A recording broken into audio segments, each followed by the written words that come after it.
Hello, today I'd like to show you how the pen tool works. If you're on the tool palette, which I talked about last week, you can switch the pen tool by clicking at the very tippy top right here. I'm just going to use the pen tool today to write on things on my desktop. We're going to work on using the pen tool in Scrapbook later. So I click on the button and it brings up my pen. And the pen is a wonderful, wonderful device.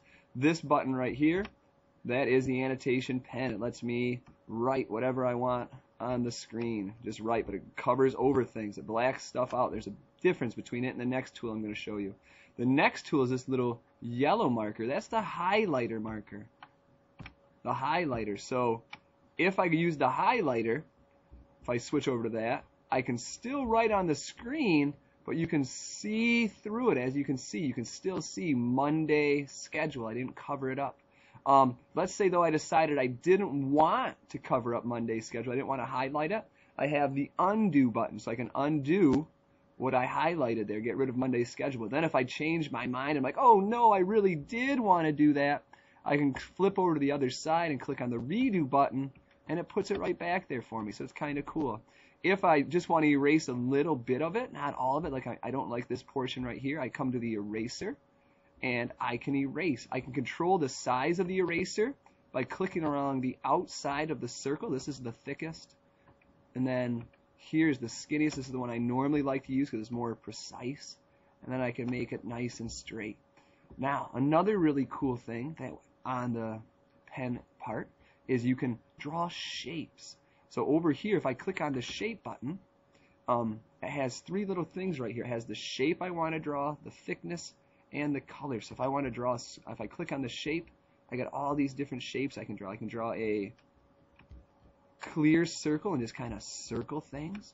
If I want to hide something with a circle, I clicked on the filled in circle and I can just completely cover up what I put there with the circle. I can do the same with the squares. These just let me draw a single arrow. This one allows me to draw a two-way arrow. This one right here allows me to draw just a straight line. If I want to change the color, I click on the color part, and then I can pick a different color. So I could make lines a blue line, so on and so forth. I guess that made more of a purple line. There's a blue line. I can change the thickness of the line by clicking onto this part right here and then choosing the thickness I want. So now I have a really thick line. So you can see it's a lot thicker than the last line. Finally, I just want to go back over to the pen part because that's really the key. If you want to change the size of your pen, right now it's fairly thick, but if I want to get really skinny, I can get really skinny. If I want to get thicker, I click back on this little white line here and then pick the really thick, and then I can make a really thick line, and it's pretty thick, the really thick line. If I want to change the color, it'll have some pre-selected colors. If I click right here on the color part, has some pre-selected colors. If none of those colors satisfies my color need, I can double click on any one of the colors and it opens up the color wheel more or less, and I can pick any color I want through here. I can use the standard colors through here. I can even make custom colors if I want to.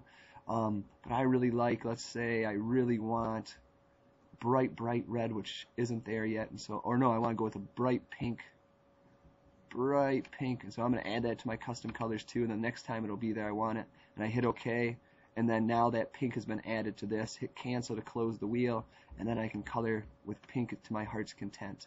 It's really quite neat, all the neat things you can do. When you're done annotating, you click on the mouse button, and it gives you an option if you want to save yes or not save, or cancel and just go back.